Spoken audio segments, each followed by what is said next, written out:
Right. So what are we talking about? Wait. Oh shit. Okay.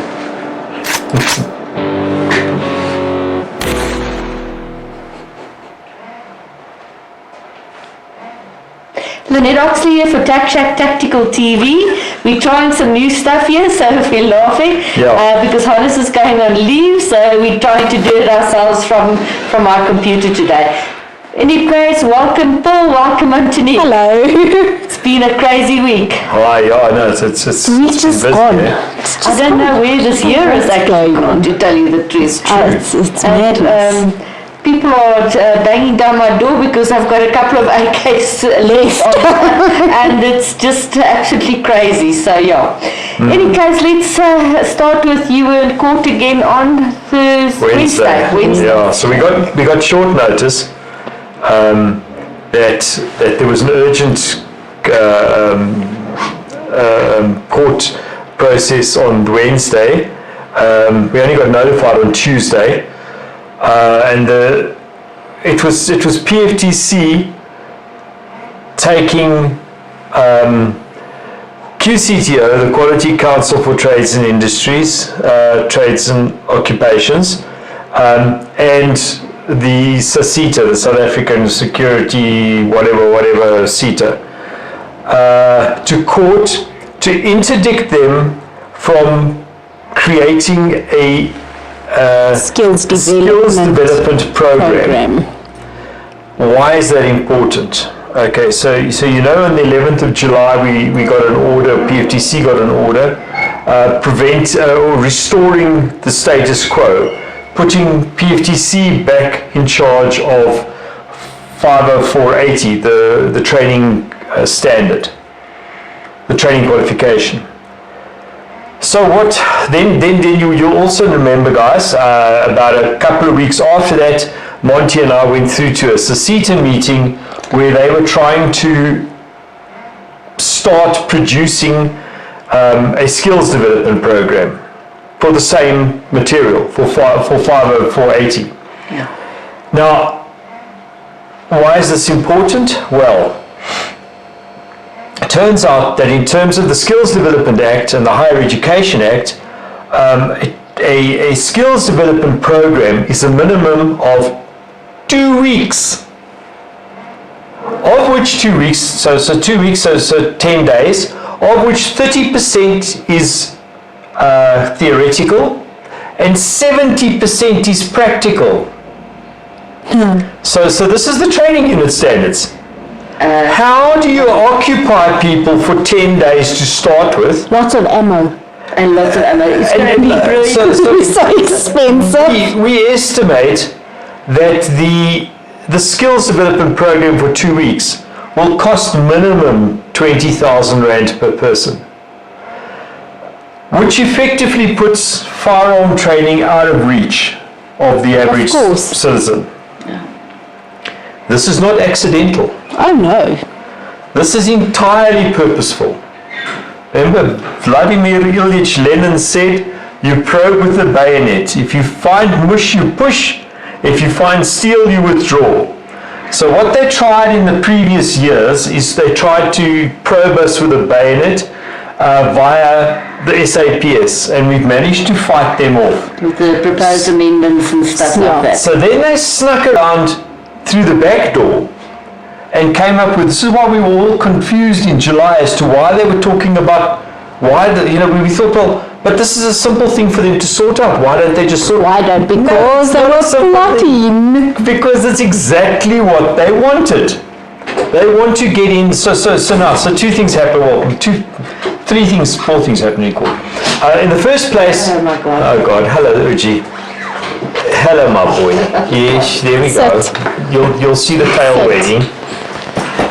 So the first thing that happened was the Friday evening before Wednesday, so last Friday evening, QCTO and SACITA made certain documents available late to PFTC. On purpose. Which documents removed urgency from the case. So and urgency is a terribly difficult thing to get in court. So we understood that it was going to be almost impossible to score urgency. We didn't, and we got kicked out of court on urgency and was removed from the role. However, the judge, who's a relatively new judge, he's only been on the bench, but he's permanent, he's not acting, he's only been on the bench since February last year, and we didn't know how, we didn't know him, we didn't know how he would see matters. He took a great deal of time making sure that he understood exactly what the situation was, and it's quite a complex situation. And the state was trying to say, oh no, it's actually very simple, and Marius Snyman, the senior counsel for PFTC, had an uphill battle. He was really climbing a mountain, and you could almost see the sweat on the back of his head. And but he managed to get through to the judge, and he explained to the judge the circumstances, and the judge understood it. And the judge said, actually, what you don't want to, this is the wrong, you shouldn't be interdicting the state. You already have an order in your favor stating that 50480 stating that 50480 belongs to PFTC, and PFTC, the status quo is returned, is restored, and PFTC is still in charge. So in actual fact, SASITA doesn't have any control over 50480. It belongs to PFTC. It's not something. So anyway, so what you should actually be doing is you should actually be suing, be taking QCTO and SASITA to court for contempt of court, because they are contemptuous of the 11 July order. Because they are now meddling in something they have nothing to do with. The judge made an order, it was very clear. He restored the status quo, which puts things back in PFTC's hands. And he made this point to the court, but specifically he actually turned to the state. So the state now understands that they are dancing on the doorstep of contempt.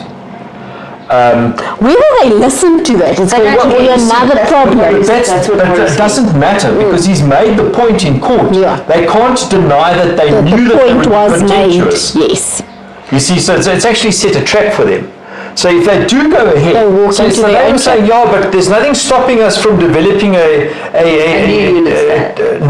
training skills development program. There's nothing stopping us from developing a skills development program. No, nothing, except that the skills development program relies on 5480, the training qualification, and they don't have access to the training qualification. It's not in their realm of responsibility.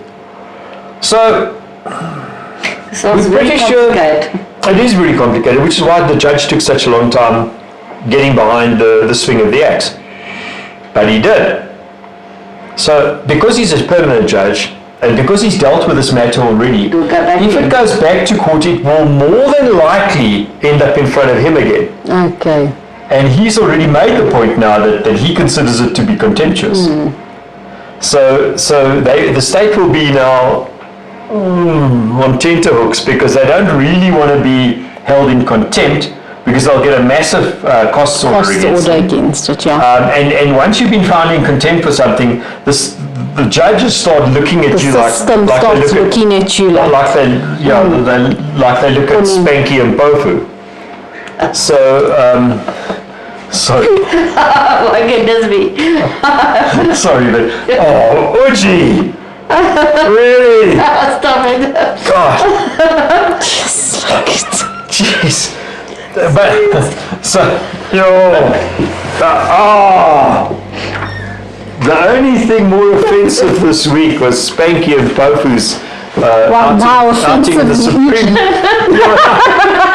Supreme Court of Appeal, where he got spanked by the judges thoroughly, I tell you. Nice and far, which is great. Jeez, Richie. Sorry. Oh, God. Sorry, guys, that was unexpected and...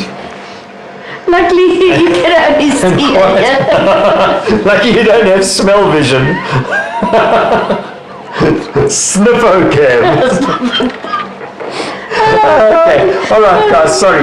So, Nika. So the point is that we think that They are going to take a nice long look at this now before they go ahead, because this is they've now been warned by a judge, by a permanent judge in the Northcliff High it's Court, not gonna that be- he considers their actions to be contemptuous. So it's not going to be plain sailing for them to just get... No, it's not. We don't think they're going to stop. That's the thing. We don't think. Clear. Yeah, We're quite convinced that they're just going to try. they're going to just another carry way. on.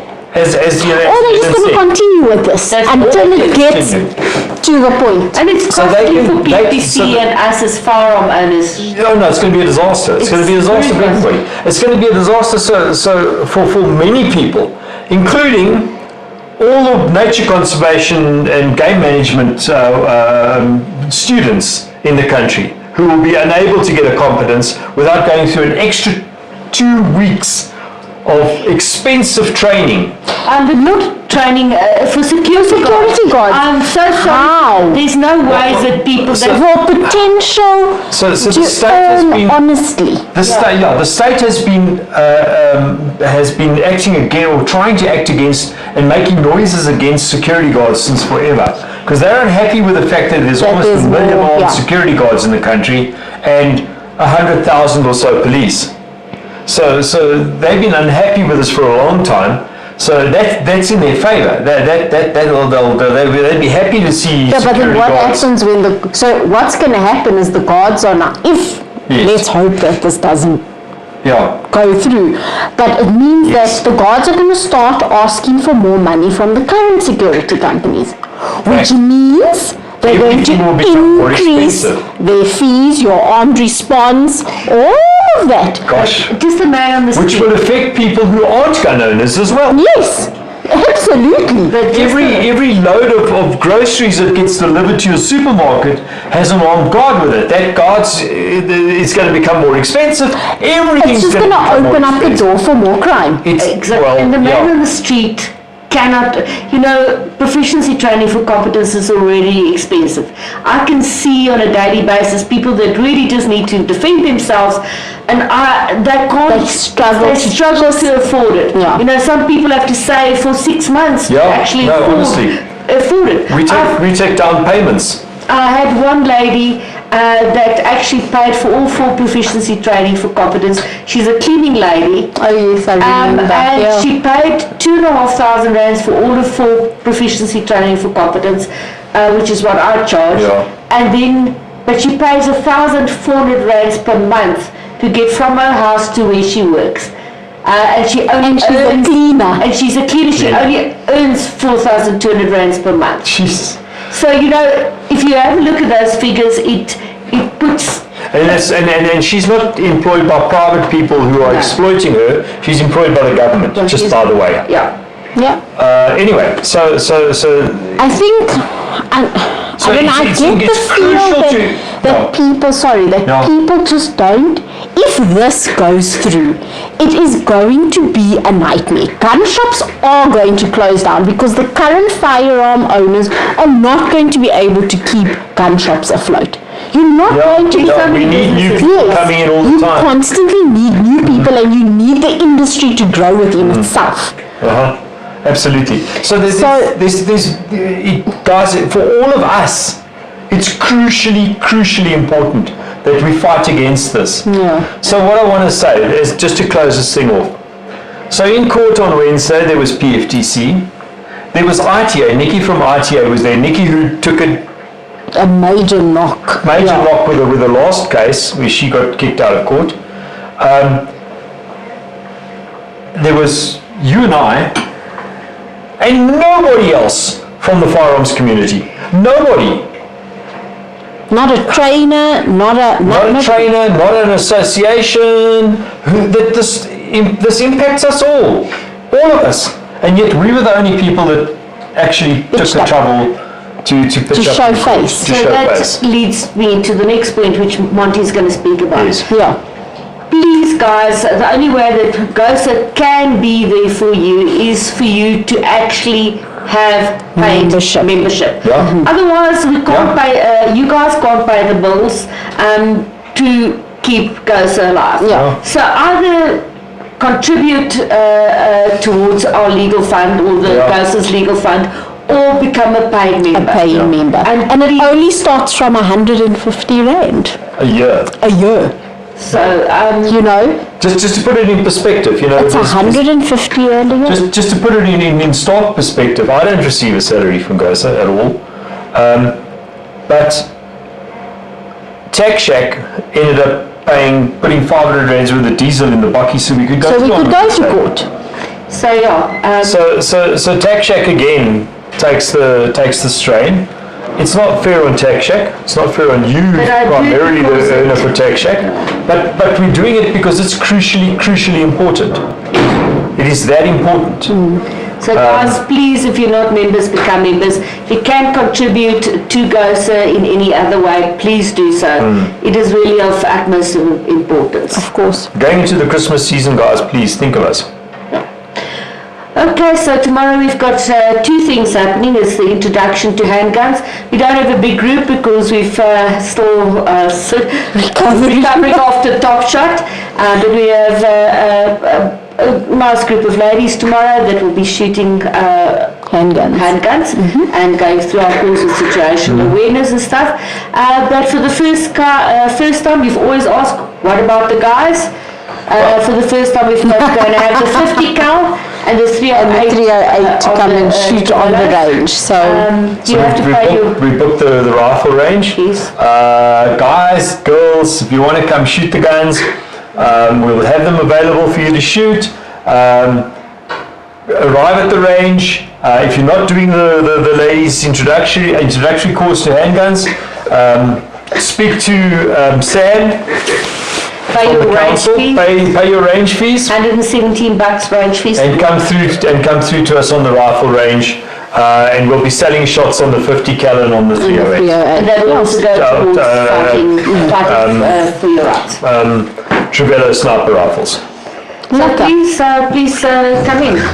And it'll be nice, come and see what the intro courses are actually about. You can actually come and see what we do. The Rottweiler, having farted and almost driven us out of the room, is now intent on licking my leg again. If I stop stroking his head, he'll start licking my leg. So the next topic was the 16 days of action interviews. I'm busy with that. I've done some very interesting interviews, so watch out for them. If you have anybody else that you think I should interview, other ladies or women that's made a difference, please let me know, and we can set up either a physical interview or interview via Zoom. I've had some very fantastic interviews lined up and that I've already done. On the 9th of November, in conjunction with Steel Challenge with Jauncey and them, we are setting up an introduction to long guns. Please support us. That's going to be exciting. It'll be very exciting. So we're going to do basically shotgun, self-loading rifle, and PCC. Pistol caliber carbine. Pistol caliber carbine. So those are the ones that we're doing. So we'll have 3 different Steel Challenge stages set up. We'll have a smaller introduction theory section in the morning, but afterwards we will have, you'll be able to go to... So this is designed for people who've already done the handguns. Absolutely. And want to take things a bit further, primarily. Yeah. It builds upon the knowledge already. Or anybody that just wants to interested, that just wants to come and see what long guns about. Fantastic. So the advertising for that's going to go out when? It has gone out. We'll start again. We haven't really pushed that either, so we'll start pushing that again. Good. Then I think we're going to play out on the Christa Swart Fighting Spirit Award, and I think we will physically have to go do that, Montanique. So, bye cheers, from guys. us. Okay. Have a good weekend. Right, have a happy Bye. Okay. I'm a girl on fire, I'm not a victim. A girl on fire, I'll stand my ground. Girl on fire, I've made a choice, I stand proud. I'm a girl on fire. I'm a mother, a daughter, a sister, a friend. I'm every woman. I have taken up arms and I choose to defend all that I hold dear. Independent and strong, you will not keep me down. Good, thank you. Thank you for all for being here tonight and to honor and celebrate extraordinary women who embody the spirit and of courage and resilience. The biggest courage is to share the unimaginable. The biggest courage is to share. Now really I was like thinking, how often we don't want to share. And this really takes a lot of courage to share the unimaginable. Okay, so before we proceed our awards, I would like to take a moment to remember Olivia Yasmin, our runner-up for the award last year, who is sadly lost to us a few weeks ago. So I would just like us all to just be quiet for a few seconds. Thank you.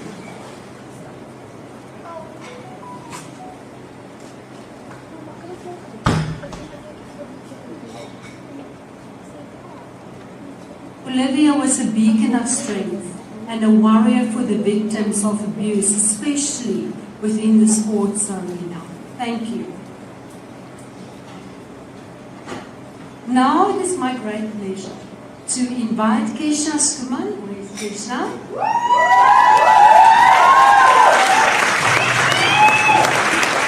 Our winner from last year.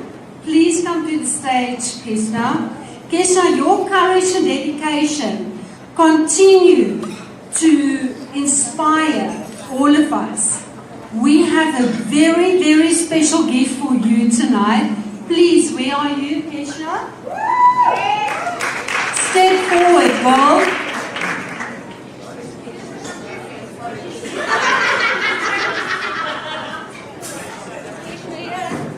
Kesha.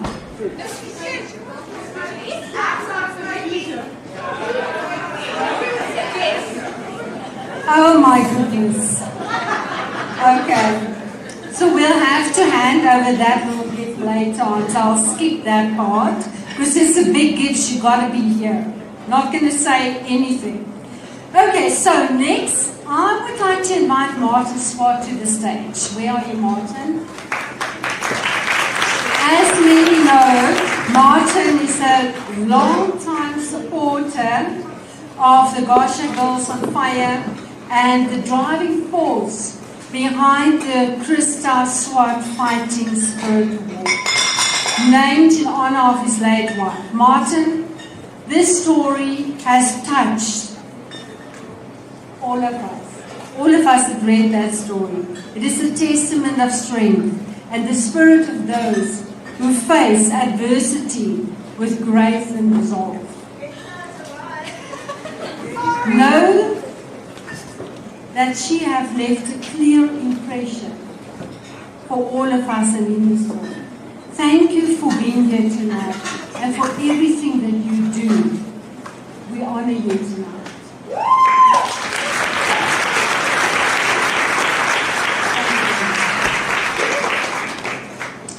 Okay, so now to the smoker.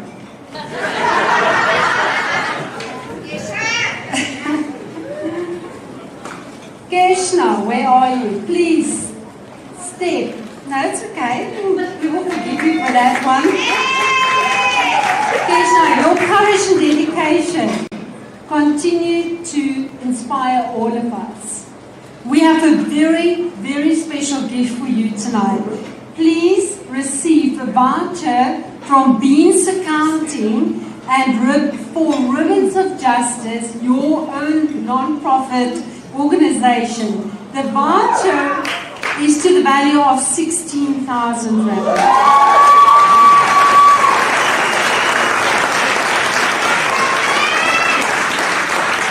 This is in support of your incredible work and the vital service that you provide. Congratulations, Kesna.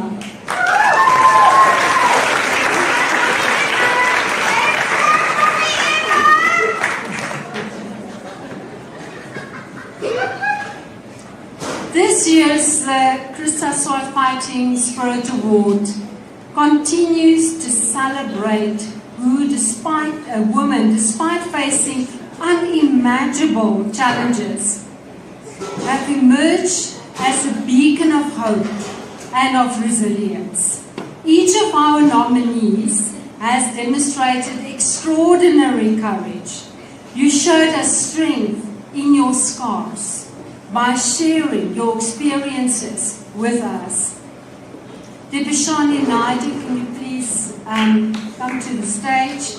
A survivor of gender-based violence, now leading the face group SA Women Fight Back. Jessica Lawrence, please step forward. Overcoming childhood abuse, she continues the battle for justice and healing. Mariana Yearless endured a brutal home invasion and the loss of her husband. You now amplifying and showing resilience. Erica Garcia Carricker survived marital rape and abuse, now a valued Girl on Fire range officer. Please step forward. Rachel Langley, a dedicated crime controller in her community, representing true dedication and selflessness. Please step forward. Caro from Tonga. Caro from Tonga. Oh, she's not here. She's in Cape Town. Okay. So, and then we've got Revive. Radio Mary, where are you? Please step forward. A cancer survivor and advocate for others battling cancer.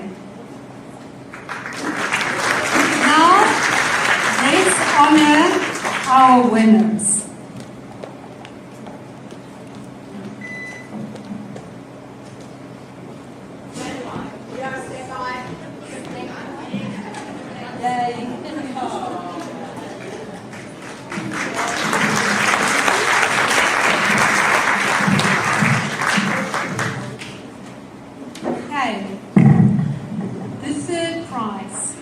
Going to Erica Garcia Carricker. With a final score of 426. Erica, please receive this Johnson Workwear voucher. Congratulations to you.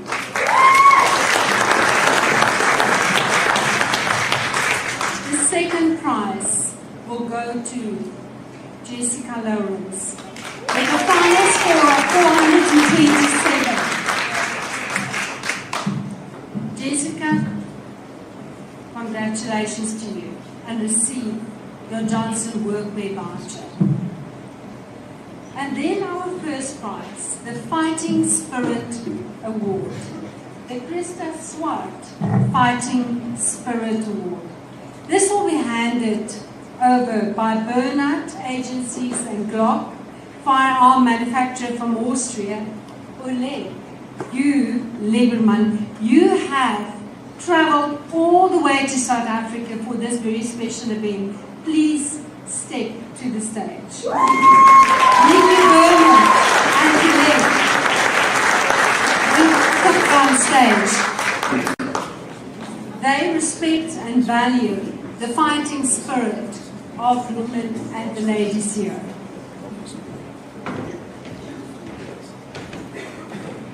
And now, for the winner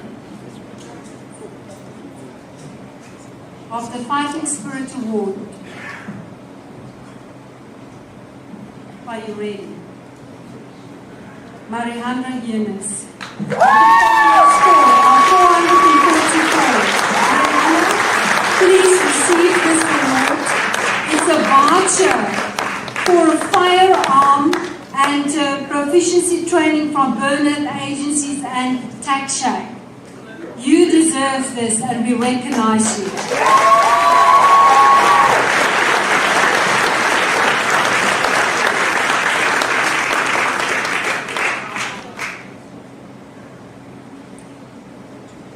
Thank you for celebrating these incredible women with us tonight.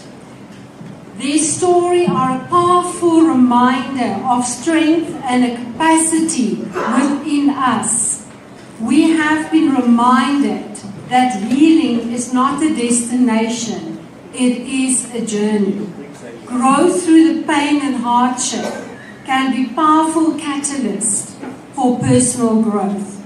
The challenges we face often shape us into stronger, resilient women. Your strength is in your scars. Let's continue to support and uplift one another, inspire each other, be a girl on fire for another girl. I'm ending this quote with something that I always keep very close to my heart. Your purpose is not the thing you do. It is the thing that happens in others when you do what you do. Thank you very much.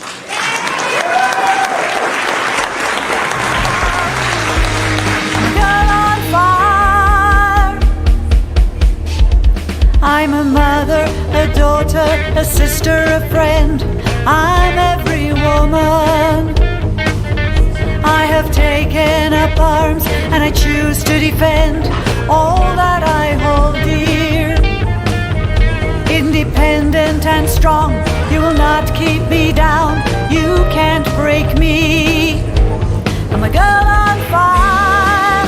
I'm not a victim. A girl on fire. I'll stand my ground. Girl on fire. I've made a choice. I stand proud. I'm a girl on fire. Countless hours on the range I am responsibly armed. I am your equal. I've empowered myself. I have practiced and trained. Fear won't control me. With my sisters in arms, we will make ourselves heard. We'll stand together. I'm a girl